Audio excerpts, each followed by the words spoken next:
Let me share with you an insightful story. Two monks, Yesmi and Nomi, are returning back to the monastery. On the way, they have to cross a river. They hear a woman crying. She is unable to cross and she must hurry back home to her child.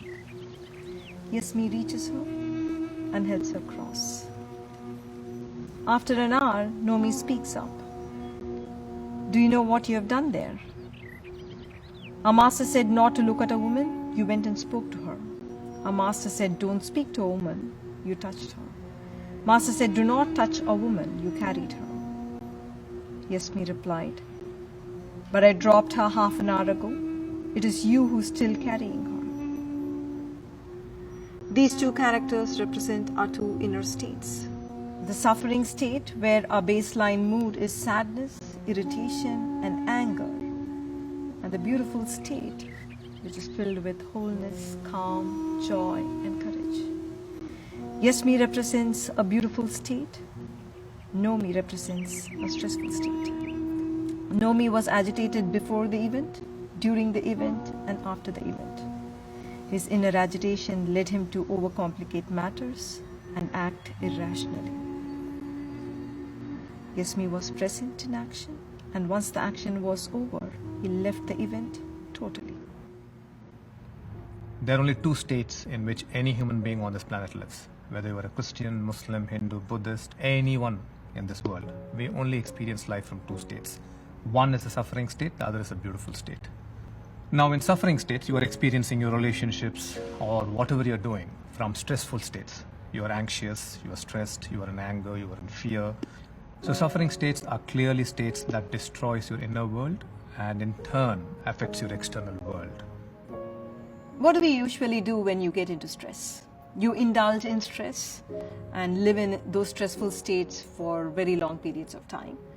Or you distract yourself. You distract yourself through entertainment and sometimes through addictions.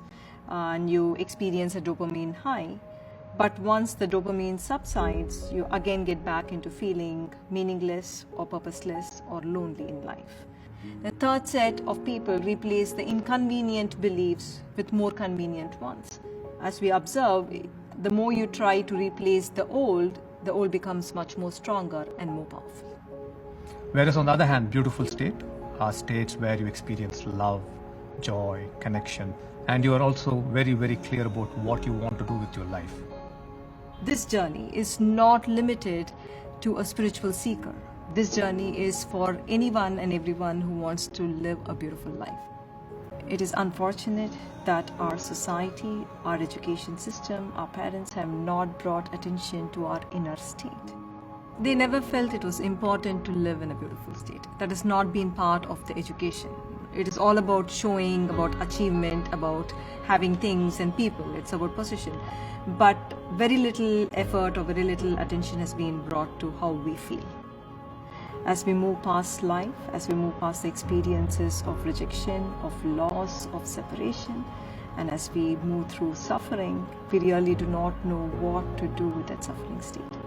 And we are committed to help individuals, to help organizations and societies and communities move from stressful state to a beautiful state, from separation to connection, and from division to experiencing being one.